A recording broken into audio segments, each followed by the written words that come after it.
the desire to destroy the narcissist. I know you hate me.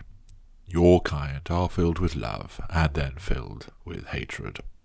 There is no need to deny it. It is a normal reaction for someone like you, and one which I entirely endorse and encourage. I know you will try and mask that burning anger that you feel by saying you pity me, or that you have nothing but contempt for me, but I can see it. Those sensational eyes of yours that once blazed with desire, passion, and, most of all, hope, are now filled with the churning, billowing flames of hatred. Some of you will fight to contain this sensation. You fear that by giving in to this hatred that you will somehow be on a level with me. I can ease your fears in that regard. You are nowhere near my level, and nor were you. I placed you far higher than me to begin with. Yes, it was artificial and all part of my design. But you had no complaint then, did you? You did not object or demur when I thrust you skywards and planted you on that pedestal. Of course, you did not. Who would? Nobody would. Least of all, somebody like you.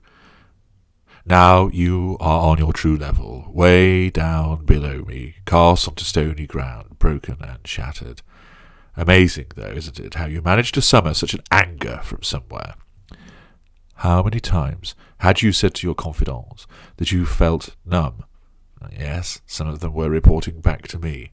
Yet now look at you, a seething, glowing fireball of hatred. And it is all directed at me. You want to destroy me. I know you do. You all do. The one before you was exactly the same as the one before was and the one before her. The next one will be just the same, although I still do hold out some hope that she might just be different, and somehow avoid the mistakes all those who have gone before have made. I have seen this hatred many times, and your desire for revenge is strong. Of course it is. I made it this way. Everything I did, as I brought you down low, was programmed to cause you to eventually explode into hatred, from elation to despair, through broken to numb. Eventually the switch would be flicked, and, as a puppet master, I ignite the fire beneath you which stokes the flames of hatred. Despise me. Go on, do it. Send those wicked words towards me. Tell me what a bastard I am. Keep it coming. Pull your hair, wave your fist, and stamp your feet. Tell me how you're going to scratch my car. Feels good, does it not?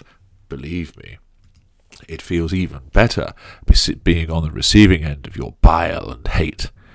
Go on, sit with your friends and plot your revenge. I can feel you all huddled around your cauldron as you try and concoct ways at getting back at me. I feel powerful knowing that you are focused on seeking retribution. This is what I want.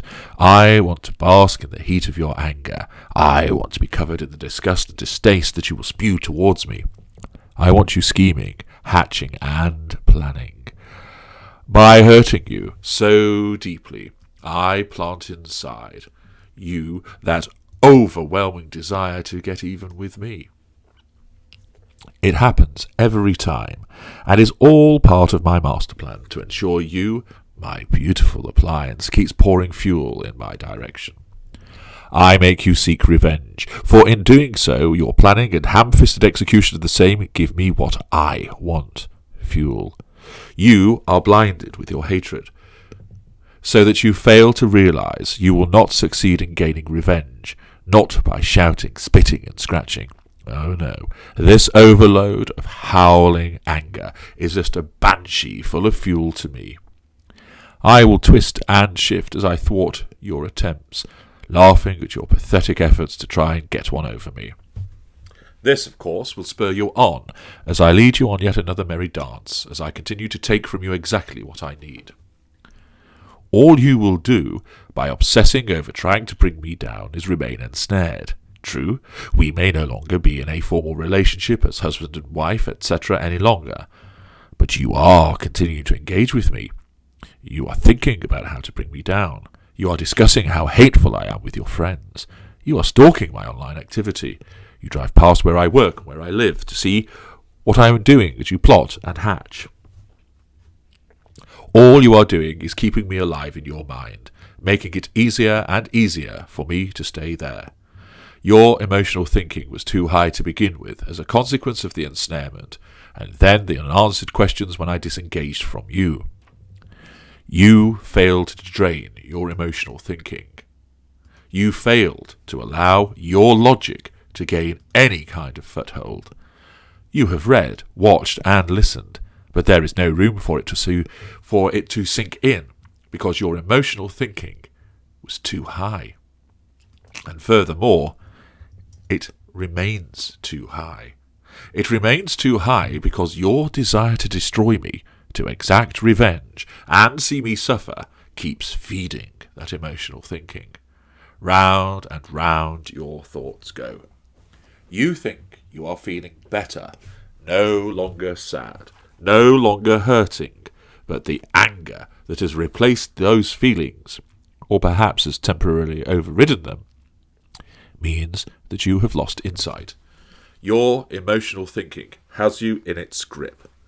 In its usual cunning way, it has conned you into thinking that you have moved forward by causing you to think that this anger, this planning, this desire to destroy is evidence of progress and recovery. It is not. It is too soon from your disengagement, too soon from your escape, too soon from the hoovering that has occurred. All you are doing is engaging with me once more. My reactions may seem one of anger and irritation, but that is just my self-defense mechanism responding in order to assert my superiority once again, as I draw on your challenge fuel. You are not wounding me. I repeat, you are not wounding me. Your attacks against me are surrounded by venom, anger, and annoyance. Thus it is challenge fuel. This just fuels me, and my responses cause you to think you are getting to me. You are not. Those reactions are designed. They're an instinctive response by my narcissism to make you think you are getting somewhere, to make you give me more fuel, and most of all, to allow me to assert my superiority over you, as that must always be done. Your desire for revenge is premature. You must reduce your emotional thinking through a robust no-contact. You must build your logic defences and allow them to gain a foothold, and then bring that reduced emotional thinking under control. This takes time, many months to achieve. Yet, once done, with that emotional thinking at a far lower level and with logic prevailing, any remaining desire to destroy, and often it has now faded with the diminution of emotional thinking, means that it will be deployed from a distance, with cool, hard calculation.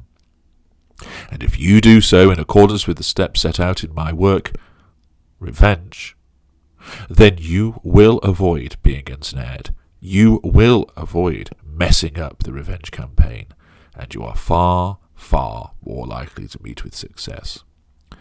But if you fail to heed these wise words and think you know better, if you think you are ready now to effect revenge with ill preparation and rampant emotional thinking, then please do seek it. You will not get it.